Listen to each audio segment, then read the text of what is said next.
살만이라고 하는 사람이 형제가 엄청 많았다니까요. 왕족이기 때문에. 그죠? 자기 재산이 얼마가 있는지도 쭉 다 알 수 없다고 하는 그 사람이 지금 넘버원의 자리에 앉기 위해서 형제들을 다 죽였어요.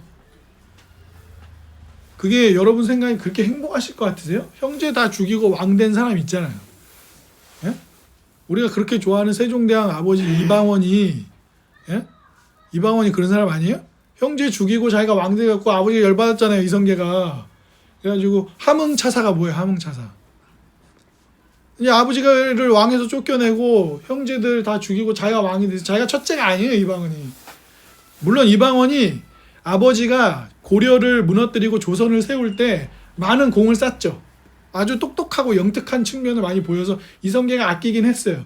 근데 이제 조선이라는 나라를 이어가려고 이제 후대 왕세자를 세우려고 했을 때 왕세자는 아니었어요, 이방원은.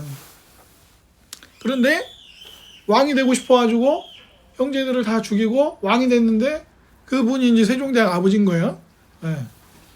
그 요즘에 이제 원경이라고 원경왕후 드라마 나오고 있는데 그 여자분이 세종 엄마예요.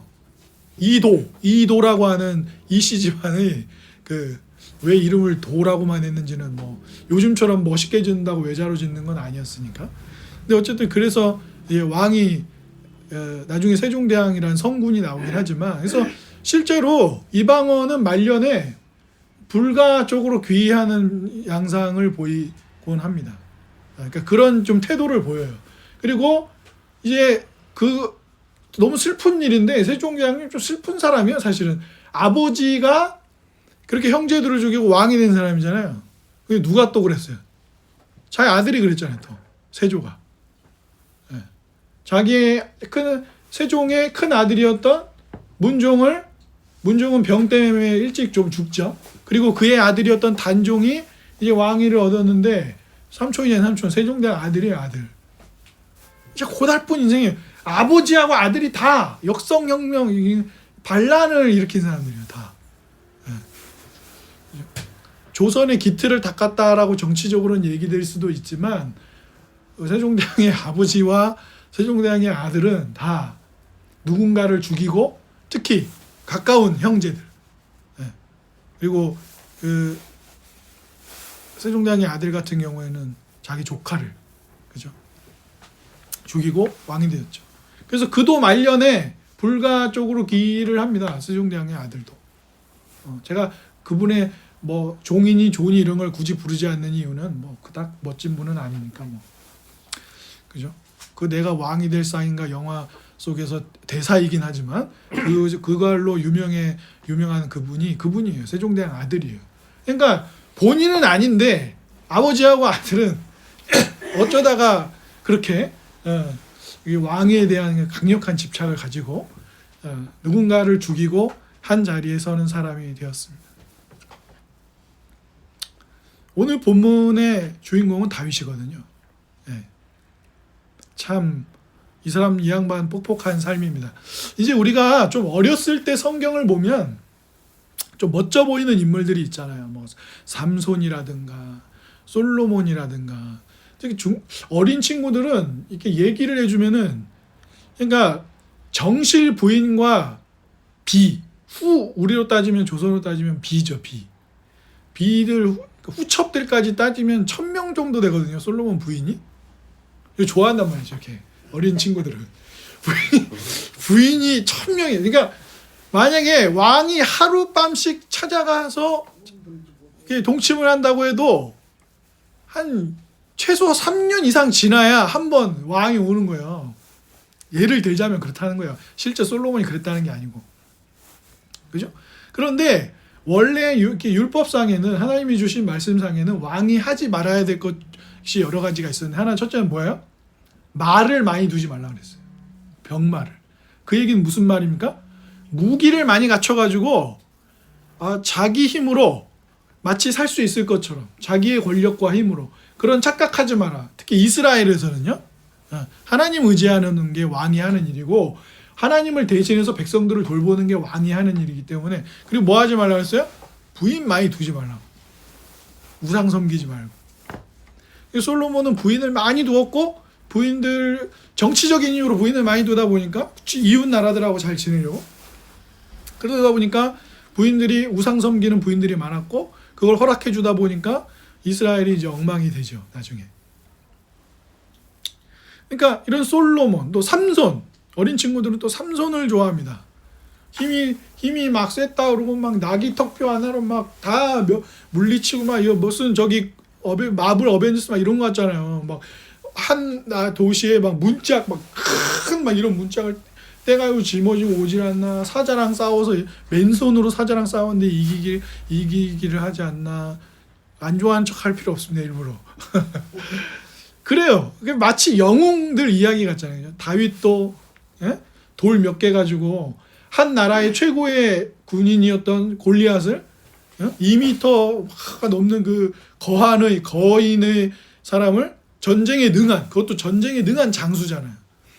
이스라엘 사람 군인들이 다 벌벌 떨고 아무도 막 하나님을 욕하고 비난하는데도 아무도 거기에 나가서 싸우려고 하지 못하고 벌벌 떨고 있었던 골리앗 앞에 어린 소년인 다윗이 나가서 막 싸우고. 그런데 나이가 들어서 성경을 보게 되면 이제 어떻습니까? 다윗의 삶을 보십시오. 그가 저질렀던 살인, 그가 빼앗았던 여인, 그죠?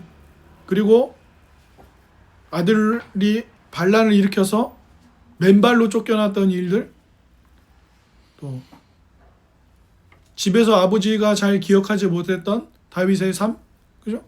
사무엘이 이 아들들 말고 다른 아들이 없냐? 왜냐하면 하나님께서 사무엘에게 이새의 집에 가라 그랬거든요. 거기 가면 기름 부을 사람이 있다고. 사울 다음에 왕으로 세울 사람이 있다고 그래서 갔는데 첫째 아들 보고 멀쩡하게 생겼다. 얘 괜찮은데 막 이랬는데 다 아니라는 거예요.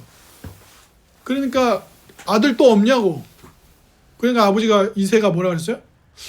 잠깐 그런단 말이야. 그런 아들이에요. 그런 아들. 저기 양치는 애가 하나 또 있다고. 그죠? 모르겠어요. 자식들이 많으면 아버지가 걔가 있나 없나 기억을 못할 정도가 될지는 저도 잘 모르겠지만 그렇게 많이 나보질 않았으니까. 근데 부모는 뭐 그럴 것 같지는 않은데 아마 여러 이유로 이새가 다윗에게 그렇게 집중하지 못했던 것 같아요. 그리고 다윗을 봤을 때 양이나 치는 얘 그냥 뭐 얘가 뭐 그렇게 장자도 아니고 뭐 그렇게 큰 역할을 하겠나 싶었을 거예요. 그리고 장인어른 됐고 이스라엘의 첫 번째 왕이었던 사울에게 얼마나 반평생 쫓겨다녔어요. 그죠? 그리고 그러면서 아둘람이라고 하는 아둘람 굴에 모여 있었던 다윗을 따라왔던 사람들이라고 성경에 표현되어 있는 사람들은 어떤 사람들이었어요? 다윗과 함께 했던 사람들이 뭐 다 멋지고 똑똑하고 막 이런 사람들이었어요? 아니요. 억울하고 뭐 말도 안 되는 인물들이 많아요. 그래서 나중에 다윗이 그 요압 장군이나 이런 애들이 컨트롤이 안 되는 거예요. 예? 이 자기 밑에 있는 자기가 왕이고 얘네들은 밑에 있는 신하인데 컨트롤이 안 돼요. 조선의 말기에 그러지 않았어요? 철종 시절이 어땠습니까? 철종은 농사짓다 데리고 왔잖아요. 왕으로 세우려고. 그죠? 철종이 왕 역할을 제대로 했나요? 그러지 못했어요. 그죠? 몇몇 대신들의 가문들이 명문가라는 이름을 내세워가지고 권력을 휘둘렀잖아요. 그죠? 뭐 그건 고려 시대에도 있었던 일이고 조선 시대에도 있었던 일이고 삼국 시대에도 다 있던 일이에요. 그죠? 위대한 어떤 권력을 집중하게 된 가문이 생기면 왕이 있는데 왕도 함부로 못하는 거예요. 그죠? 삼국지에도 보면 나오잖아요. 삼국지에 헌제가 존재하지만 나중에 조조가 이 황제를 데리고 있을 나중에 이제 폐위가 되지만 황제 데리고 있을 무렵에 조조는 신하거든요. 재상이긴 하지만 신하예요. 그런데 모든 일을 누가 결정합니까? 실제 무력과 권력을 갖고 있던 조조가 결정한단 말이에요. 조조가. 황제는 그냥 도장 찍어주는 역할 정도만 할 뿐이죠. 제가 이렇게 여러 가지 말씀을 드리는 이유는 나이가 들면서 이제 다윗의 삶을 보면 그 도망의 세월과 억울하게 보낸 시절과 잠깐 또 뭐 전쟁에서 맨날 이기고 이런 시기들이 있지만 다윗이 뭘 잘 알고 있었냐면 자기가 뛰어나거나 그러니까 다윗의 전쟁의 경험이 많죠. 그러니까 다윗이 아들 압살롬에게 쫓겨나갔을 때 압살롬에게 조언해줬던 신하들이 뭐라고 얘기합니까?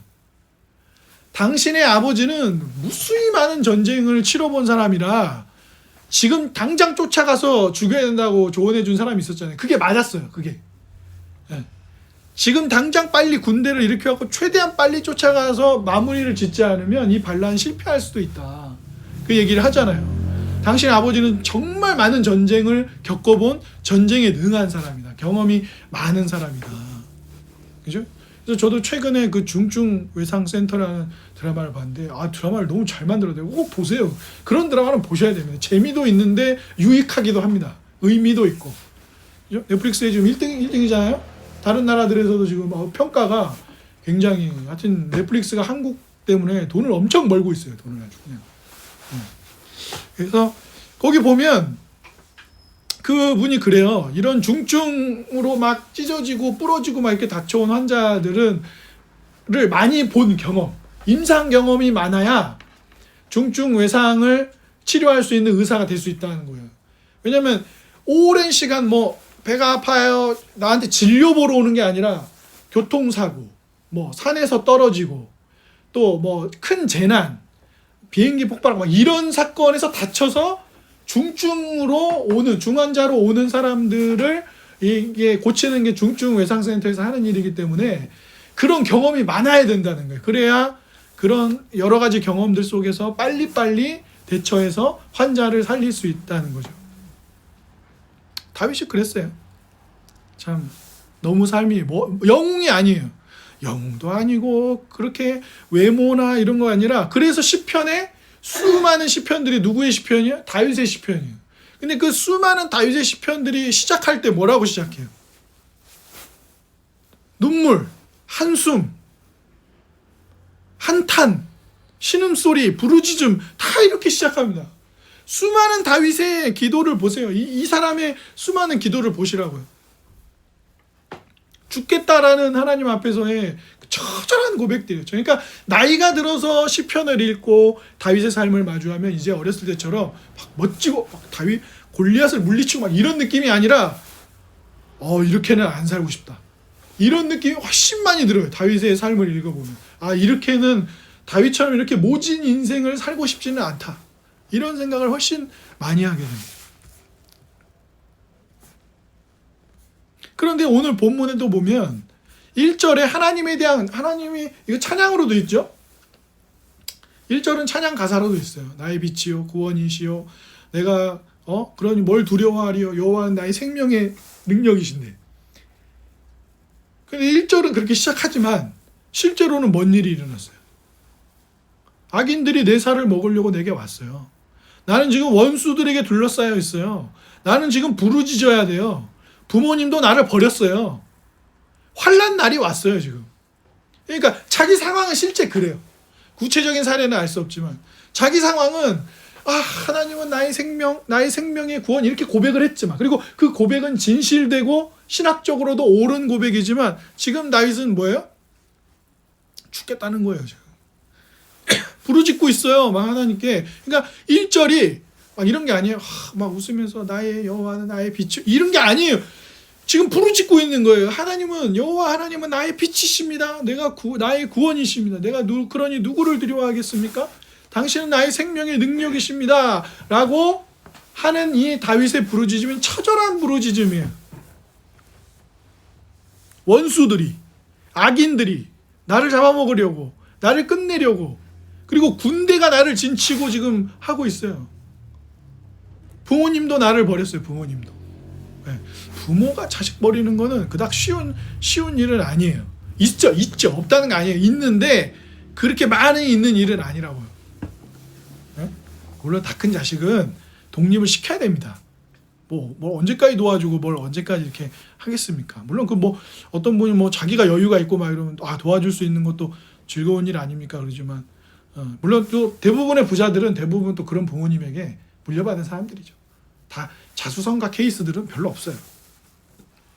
어쨌든 죽겠다는 거예요 지금 다윗은. 네. 내 생명이 지금 대적자들에게 있어요. 그래서 12절처럼 내 생명을 대적들에게 맡기지 말아 주십시오라고 기도하는 거예요. 왜? 실제로 나의 생명의 지금 위기가 내 적들에게 달려있는 것처럼 내 삶은 위급하기 때문에. 그런데 이제 이런 시편을 읽으면 좀 이상한 거예요. 여러분 이런 시편을 읽으면 좀 이상하셔야 돼요. 왜? 이런 다윗이 늘 끝에 가면은 뭔가 굉장히 소망에 가득 찬 이야기를 하고 끝난단 말이에요. 그죠? 13절과 14절 한번 같이 읽어보겠습니다. 시작. 내가 산자들 땅에서 여호와의 선하심을 보게 될 줄을 확실히 믿었다. 너는 여호와를 기다릴지어다. 강하고 담대하며 여호와를 기다릴지어다. 그럼 제가 묻겠습니다. 다윗이 이 13절과 14절을 이야기할 근거가 어디 나와요? 지금 앞에 어디에 나와요? 네? 어디에 나온다고요? 1절 말고 또 어디에 나와요? 그러니까 명확하게 찾아보세요. 다윗이 이런 소망에 가득한 여호와의 선하심을 볼 것이고 그분을 기다리면 되니까 그분을 기다리겠다 라고 확신할 만한 얘기가 중간에 어디에 나옵니까? 그러니까 이런 걸 그냥 읽으면 잘 안 보여요. 시잖아요. 또 시? 그죠? 시이기도 하고. 그런데 이 본문 전체를 관통하고 있는 한 가지가 있어요. 4절 한번 같이 읽어보겠습니다. 4절 시작. 내가 여호와께 바라는 한 가지 일 그것을 구하리니 곧 내가 내 평생에 여호와의 집에 살면서 여호와의 아름다움을 바라보며 그의 성전에서 사모하는 그것이라. 예.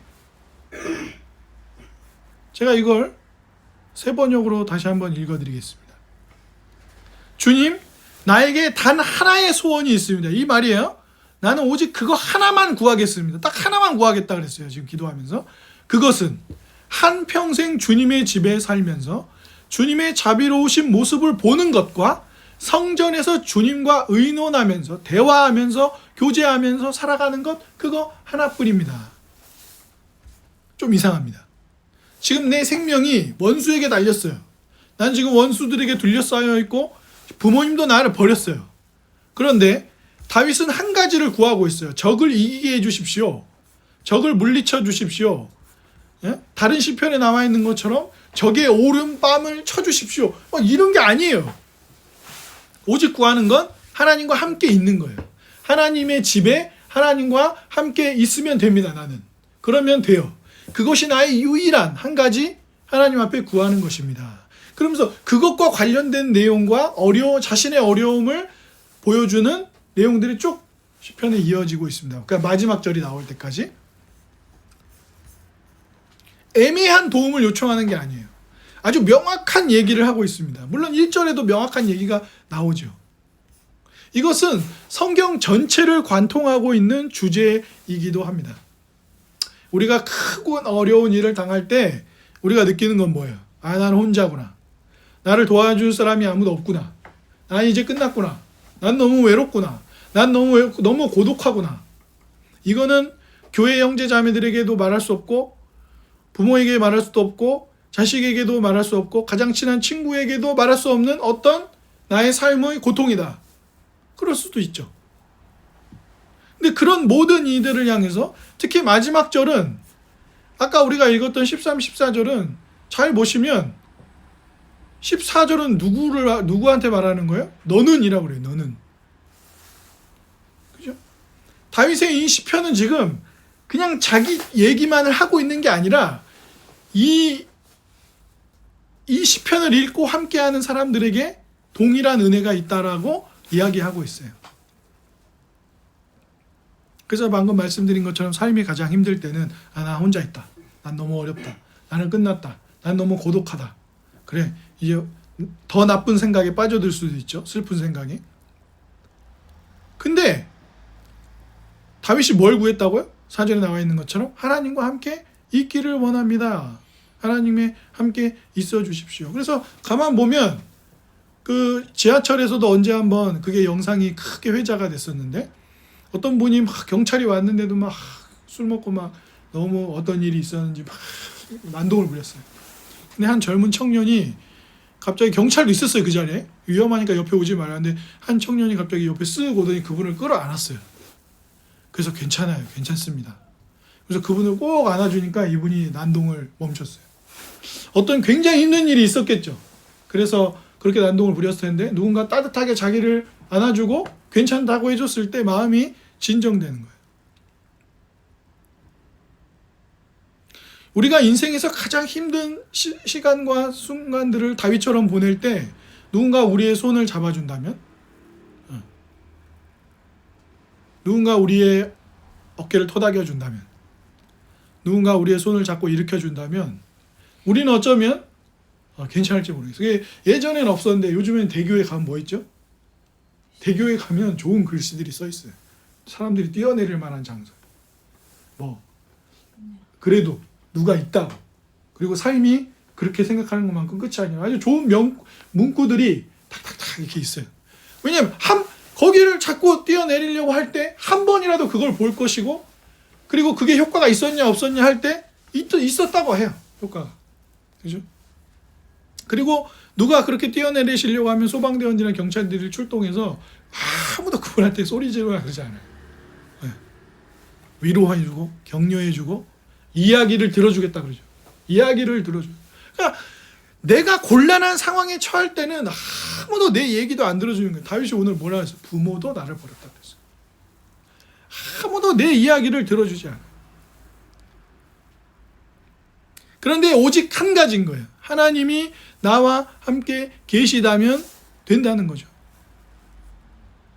그래서 예수 그리스도의 죽음과 부활이라고 하는 기독교 신앙의 중요한 이 십자가의 구속, 구원의 이야기의 핵심이 뭐예요?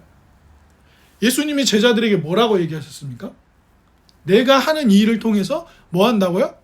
너희들을 아버지께 인도하는 거예요. 아버지께로 인도하는 거예요. 그죠? 예수님이 하시는 말씀이 그거예요. 그죠? 하나님이 세상을 이처럼 사랑하사 독생자를 주셨으니 이는 저를 믿는 자마다 멸망치 않고 영생을 얻어요. 그리고 동일한 그 요한복음 안에서 어떤 고백이 있습니까? 믿는 자에게는 뭐가 주어져요? 하나님의 자녀가 되는 권세가 주어진다. 이렇게 말씀하십니다. 그 구원에 관해서 말입니다. 즉 기독교 신앙의 내용은 예수님이 우리에게 가져다 주시는 것은 다윗이 원하는 거였어요. 다윗이 원하는 거. 뭐예요? 이 온 우주를 지으신 분, 이 혼란스럽고 엉망인 것 같고 정말 이 인생 한번 살아보고 싶은 게 아니라 죽어버리고 싶을 정도로 고통스러운 이 인생을 살릴 수 있는 분, 부활을 통하여 죽음의 삶이 아니라 생명으로 우리를 이끄실 수 있는 분. 여러분, 돈이 생명을 줍니까? 아무리 위대한 부자도 생명을 연장할 수는 없어요. 좀 건강하게 살 수 있겠죠. 좋은 거 먹고 운동하면서. 안 죽습니까? 여러분, 역대 부자들 중에 안 죽고 지금까지 살아있는 부자가 누가 있어요? 다 죽어요. 그죠? 역대 위대한 역사적 인물 중에 살아있는 사람 있냐고요. 지금 세종대왕님 계십니까? 이순신 장군님 계세요? 이순신 장군님 지금 살아계셨으면은 이순신 장군님은 지금 같은 시절에도 힘드셨을 거예요. 네, 올고 드신 양반이라. 그죠? 아무도 없어요.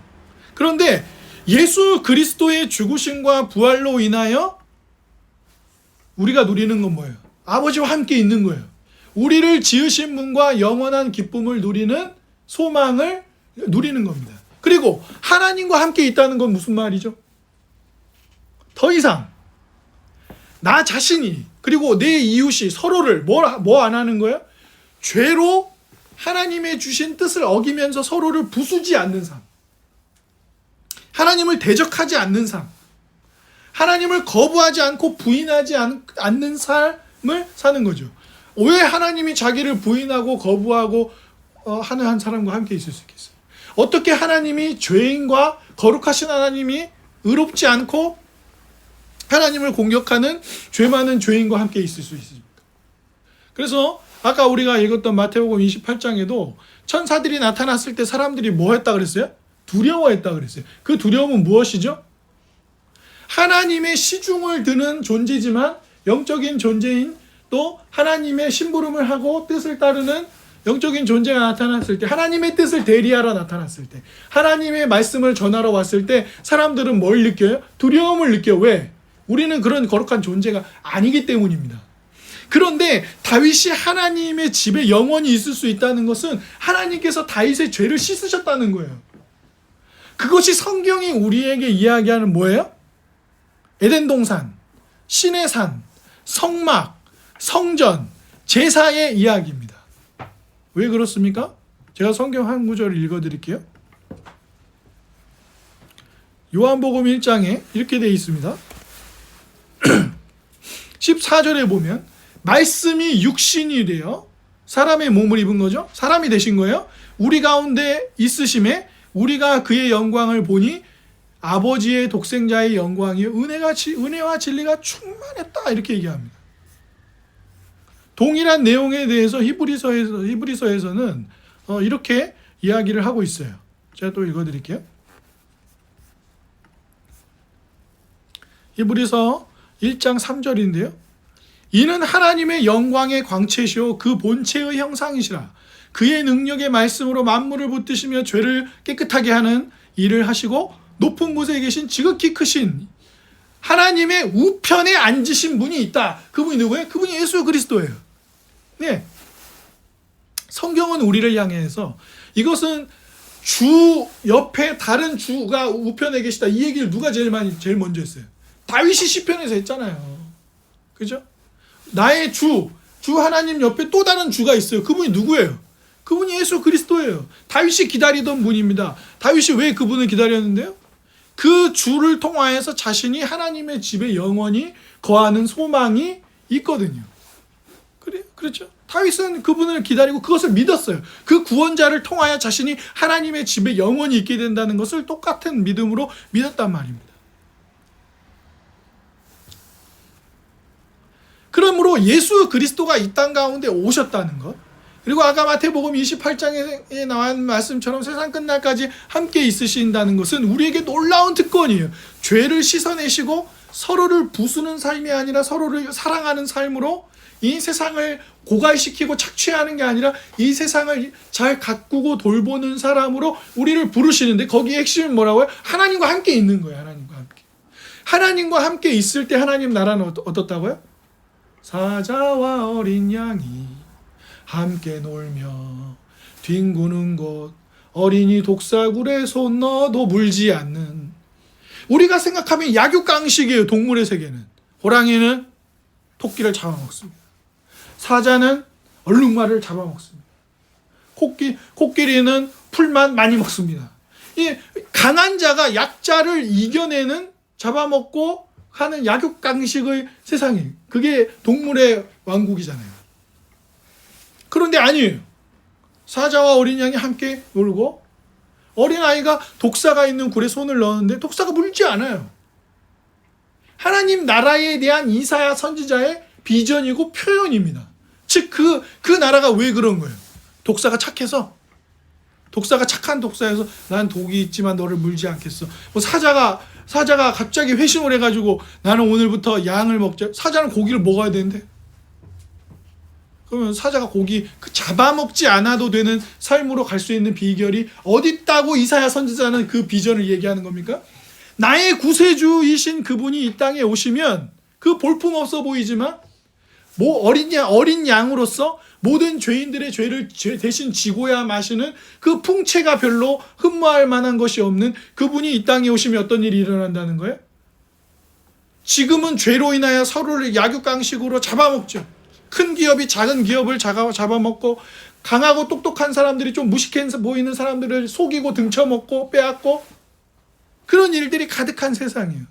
어른들은 아이들을 속이고, 아이들도 어른들을 속이고, 남자들은 여자들을 공격하고, 여자들은 남자들을 짓밟아야 하는 존재로 인식하고, 나라와 나라가 서로 싸우고 민족끼리 다투는 이 세상이 그렇게 바뀐다는 거예요. 왜? 어떻게? 그리스도가 십자가를 통하여 죄의 문제를 해결하고 그 영광을, 아버지의 영광을 여기에 임하게 할 때, 하나님 나라가 여기 임하도록 하실 때 어떤 일이 일어나는 거예요? 서로 사랑하고 돌보는 일이 일어나는 거예요. 그래서 다윗이 이 집에 영원히 있고 싶은 거예요. 왜? 이 성전, 하나님이 계시는 곳에는 서로를 다투고 아프게 하고 상하게 하는 일이 없기 때문이죠. 그러니까 우리는 피스메이커예요. 고린도전서 말씀처럼. 왜? 우리는 평화의 사신들이에요. 왜? 예수 믿는 사람들이 가는 공동체는 싸우는 공동체가 안 되는 거예요. 허다한 별것 아닌 일들. 예수 믿는 사람들이 그 공동체에 있으면 그 공동체는 서로 사랑하는 힘을 얻어야 돼요. 예수 믿는 사람들이 그 공동체에 있으면 거짓말이 유통돼서는 안 돼요. 진실된 이야기들이 많아져야 돼요. 예수 믿는 사람들이 그 공동체에 있다면 양보와 미덕이 있어야만 합니다. 왜요? 그리스도께서 우리를 위해 하신 일을 믿기 때문에. 우리가 사랑하는 것이거든요. 그러니까 이 사람이 나를 꼭 사랑해 주기 때문에 사랑하는 것이 아니라 우리는 그리스도가 나에게 주신 사랑 때문에 이 사람을 사랑할 수 있는 거예요. 주님 다 때려치고 싶습니다. 이런 사람은 도무지 사랑할 수가 없어요. 그럴 때조차 주님이 우리를 향해서 내가 너를 어떻게 사랑했는지 너 알지? 근데 예수님은 우리에게 야 내가 너 많이 사랑했으니까 그래도 사랑 이렇게 말씀하시는 게 아니라 자신이 우리를 위하여 어떻게 살을 찢으셨고 피를 흘리셨으며 그러지 않아도 되는 죄인을 향하여 어떤 사랑을 베푸셨는지 자기를 보라고 하세요. 자기를. 나를 봐. 내가 너를 위해서 뭘 했는지 봐. 그리고 가라고도 잘 안 해요. 그걸 보면 우리는 그 사랑의 삶을 살아낼 힘을 얻는 것입니다. 그러니까 다윗이 하나님 얼굴을 구합니다. 나의 생명의 구원입니다. 나와 함께 계시는 분 이러한 고백을 이 시편 27편에서 줄곧 하고 그죠? 부모가 나를 버릴 때도 주님은 그러시지 않으셨죠. 그러고 나는 주님을 그러니 기다릴 겁니다.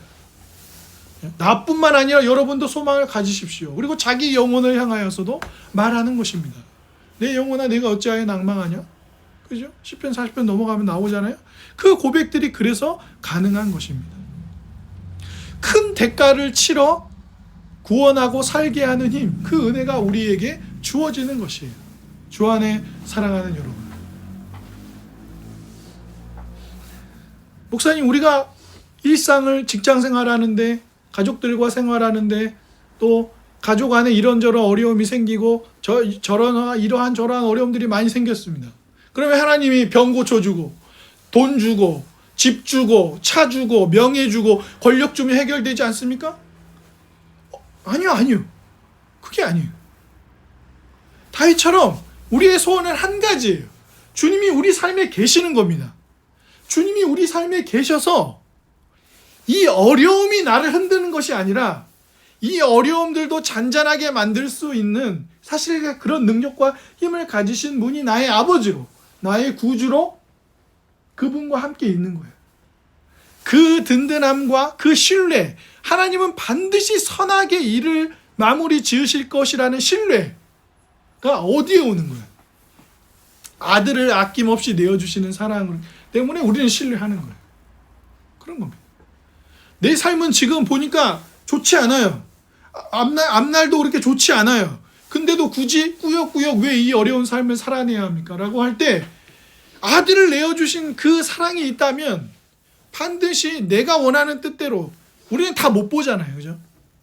이게 여기 있으면 그냥 이렇게만 보이잖아요. 그런데 저기 인왕산이나 서울 안에 있는 그죠? 북한산이나 이런 데 올라가가지고 남산만 해도 꼭대기에 올라가서 이렇게 보세요.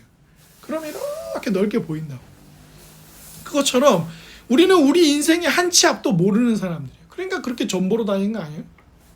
아니 그렇게 장로, 권사, 집사, 심지어 목사도 전보로 온대잖아요. 무속인들이 하는 말이. 왜 뭐가 불안해서 가는 거예요? 한 치 앞을 모르니까. 또 내가 원하는 대로 문제가 해결되길 바라니까 답답한 마음에 가는 거겠죠. 사울도 그죠? 무당을 찾아갔었잖아요.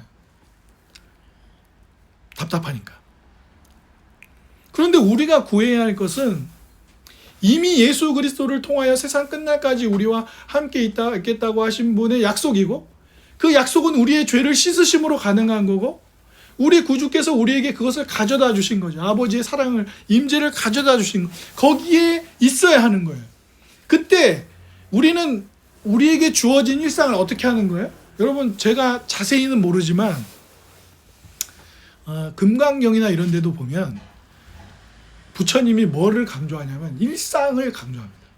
그러니까 무슨 특별한 이벤트나 특별한 일을 하라고 얘기하지 않아요. 부처가. 빨래를 빨고 그릇을 씻고 옷을 꿰매는 일을 일상을 살으라는 거예요. 그게 진정한 도를 닦는 거라는 거예요. 꼭 산 속에 들어가서 벽만 보고 뭐 며칠을 기도를 하고 침묵의 수행을 하고 그게 아니고 소시민으로서 자기의 일상을 잘 살아가는 거예요. 즉 무슨 이야기입니까? 우리가 그리스도인으로서 우리에게 주어진 날들을 당연히 내가 오늘 해야 되는 우선순위를 정해서 당연히 해야 할 일들을 하루 종일 쭉 하는 거예요. 그러면서 하루 종일 그 일을 하면서도 뭐를 놓치지 않는 거예요? 예수 그리스도가 어떻게 죄인인 나와 함께 하게 되셨는가? 어떻게 내게 은혜를 베푸셨는가? 그래서 그분이 나에게 원하시는 뜻이 어디 있는가? 뜻은 선명하잖아요. 우상을 두지 말라. 거기에 무릎 꿇고 예배하거나 절하지 말라. 그것을 따르지 말라. 거짓말하지 말라. 안식일을 지켜라. 살인하지 마라. 거짓으로 이웃의 것을 빼앗으려고 하지 마라. 도적질하지 마라. 선명하게 있는 거예요. 그 뜻들을 일상 속에서 지켜가는 거예요. 그러면 그 속에서 뭘 기대하는 거예요? 나에게 생기는 일들 속에서도 분명히 아들을 보내어 반드시 선함을 이루신 그분이, 나와 함께 하시는 일을 이루신 그분이 아들을 내어주심으로써 반드시 나는 내가 일상 속에서 하나님 뜻대로 쭉 살아가며 그분을 기뻐하는 삶을, 그분을 즐거워하는 은혜가 거듭난 사람에게 주어지는 것이거든요. 회심한 사람에게 주어지는 가장 특징 중에 하나는 그분과 함께 있고 싶은 거예요. 그죠? 우리가 좋아하는 사람들하고 있으면 계속 같이 있고 싶잖아요. 그죠? 계속 같이 있고 싶잖아요. 그게 우리의 원함이에요. 계속 같이 있으려고 결혼을 했죠. 근데 계속 같이 안 있으려고 하면 문제인 거란 말이에요. 그건 문제예요. 그건 약속입니다. 여러분은 서약을 하셨잖아요. 좋지 않을 때에도 나는 이 사람의 곁을 지키겠다고 한 것이 부부의 서약이에요. 여러분, 부부 관계 말고 그런 서약하는 관계 없습니다. 여러분, 우리가 삼성이 망할 때에도 나는 삼성을 위해 내 삶을 헌신, 이런 서약을 하고 직장에 들어간 사람은 아무도 없어요. 여러분, 친구 맺을 때 채우리가 친구 사귀는데, 야, 이제 오늘부터 진정한 친구야. 그래, 맹세하자. 우리는 어떤 일이 있어도 죽음이 우리를 이런 맹세를 하는 관계는 부부밖에 없다고요. 부부만. 부부 관계를 맺을 때만 그 약속을 하는 거예요. 그러니까 이 약속은 일생일대 자기 인생에서 제일 중요한 약속이에요. 그죠? 그리고 그 약속은 교회에서 세례받을 때. 그러니까 우리 인생에 한 두세 번밖에 없어요. 우리 70, 80 살 때 두세 번 정도만 나의 삶을 다 거는 약속을 하는 거예요. 그런데 주님은 어떻게 해요? 나는 너희의 하나님이 되고 너희는 내 백성이 될 거라고 했어요. 어떻게 해요? 그리스도를 통해서. 그리고 다윗은 그것을 알기 때문에 주님의 집에 영원히 있고 싶고 함께 있고 싶은 거예요. 그게 우리 부르짖음의 소원이고 기도입니다. 여러분, 뭘로 이기실 거예요? 여러분, 질병 안 걸린 사람이 어디 있어요? 저도 최근에 제 주변 목사님들한테 계속 들어요. 막 공황장애다, 뭐 위암이다, 갑상선암이다, 계속 들어요. 그리고 뭐 송구하지만 저도 마음의 준비를 늘 하고 있어요. 나는 그렇게 오래 살지 않을 것이다. 그리고 나에게도 암이든지 뭐든지 올 수 있다. 올 수 있다. 하지만 오면 걔를 잘 맞아들여서 잘 있다 가겠다. 그죠? 그래, 그런 마음의 준비를 합니다. 왜냐면 주변에서도 그런 얘기 계속 듣기 때문에. 우리가 나이 들어가면 다 그러잖아요. 막 어떤 병에 걸리면 좋은 의사 선생님들이 뭐라 그러죠? 안 죽어요. 걱정하지 마세요. 이걸로 지금 죽지는 않아요. 그 대신 얘는 이제 아마 돌아가실 때까지 평생 친구로 데리고 있어야 되는데 얘를 잘 달래셔야 된다고. 약도 먹고 운동도 하고 좋은 음식도 먹으면서 그동안 혹사시켜왔던 몸을 이제는 이 병과 함께 잘 달래면서 조절하면서 지내셔야 된다. 이렇게 설명해 주잖아요. 그죠? 아무 질병 없이 무병장수하는 사람 진짜 그걸 복이라고 말할 정도로 거의 없어요. 왜 그걸 복이라고 하겠어요? 대부분이 그러지 못하기 때문이에요. 네. 그러니까 우리에겐 질병도, 자녀 문제도, 부부관계의 어려움도, 소통의 어려움도, 심지어 교회 안에서 다양한 문제들도 있을 수 있어요. 그리고 대한민국은 지금 아주 심한 정치적 알이를 하고 있죠. 그런데 믿는 거예요, 우리는. 아들을 내어주신 그 사랑은 반드시 선함으로. 그래서 다윗이 뭐라 그랬어요, 오늘 13절에? 오늘 뭐라 그랬습니까? 너무 아름다운 고백이지 않습니까? 산자들의 땅에서, 난 지금 죽을 것 같은데, 산자들의 땅에서 여호와의 선하심을 보게 될 것을 그냥 믿는다고 말 안 했어요. 나는 확실히 믿는다 그랬어요. 왜? 지금까지 다윗이 그 수많은 고초와 고난을 겪을 때마다 문제가 바로바로 해결된 게 아니고 막 하나님이 막 사울을 죽여주고 이런 문제가 아니라 그분의 선하신 뜻대로 반드시 일을 이루실 거라는 믿음이 있는 거예요. 그리고 그 믿음은 어디에 닿아 있어요? 구원자이신 메시아를 보내어 이루실 약속에 닿아 있는 거죠. 왜? 그 약속이 이루어져야 자신이 죄의 씻음을 얻고 하나님과 함께 있을 수 있으니까요. 사랑하는 여러분, 다양한 문제를 가지고 계실 거예요, 여러분들. 다양한 고민을 하실 겁니다.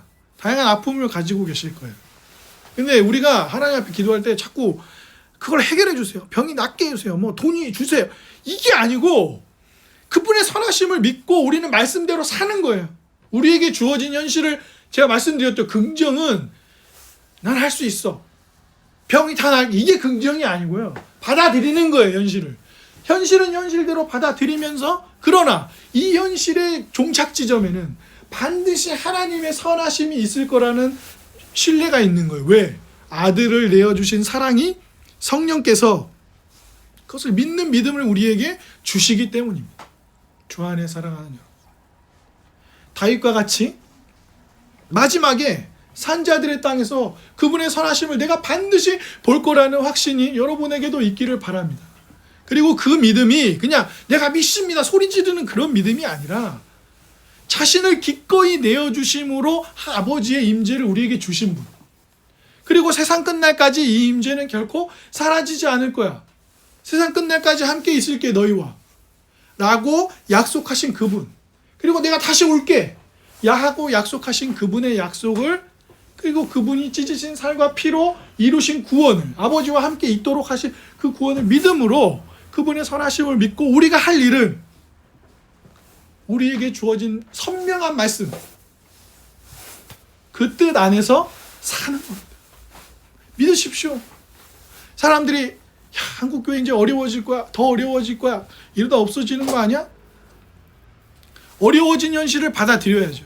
우리가 잘못한 것을 받아들이고 회개할 것들을 회개해야죠. 그러나 주님은 선하시게 일하실 거라는 확신은 자신을 내어주신 사랑 때문에 우리가 가질 수 있는 것입니다. 큰 대가를 치러 죽음과 부활이라는 은혜로 아버지의 임재를 우리에게 가져오셨기 때문이에요. 그리스도인의 삶이 정말 아름다운 것은 사람들이 뭐라 그래요? 다 어디 믿는 구석이 하나 있잖아요. 그죠? 잘 보세요. 사람들은요, 신념이 있어요. 야, 인생은 이런 거야. 인생은 저런 거야. 그러면서 결국에 그 사람이 삶의 끝자락에 갔을 때도 붙들고 있는 게 있다고요. 그게 그 사람이 예배하는 거예요. 그게 그 사람이 예배하는 대상입니다. 그게 그 사람이 끝까지 신뢰하는 거예요. 세상은 이런 거야. 세상은 저런 거야 라고 끝까지 붙들고 있는 그 신념이 그의 믿음이고 예배의 대상입니다. 그래서 누군가는 끝까지 돈을 놓지 않는 거고 누군가는 끝까지 권력을 놓지 않으려고 하는 거예요. 그런데 우리는 끝까지 뭘 놓지 않아야 합니까? 그리스도를 놓지 않아요. 왜? 자기를 내어주신 분이 이루시는 온전한 그 구원에 대한 신뢰가 우리 안에 있기 때문이에요. 그러니까 사랑하는 여러분, 다윗처럼 문제가 생기면 주님께 가세요. 주님께 가서 주님이 우리를 위하여 무엇을 하셨는지를 잘 곱씹어야만 합니다. 특별히 이 영원히 우리와 함께 계시는 일을 이루시기 위해 그분이 사람이 되어 이 땅에 오셔서 뭘 하셨는지를 잊지 않으셔야 돼요. 야, 결국에는 부모 잘 만나야 돼.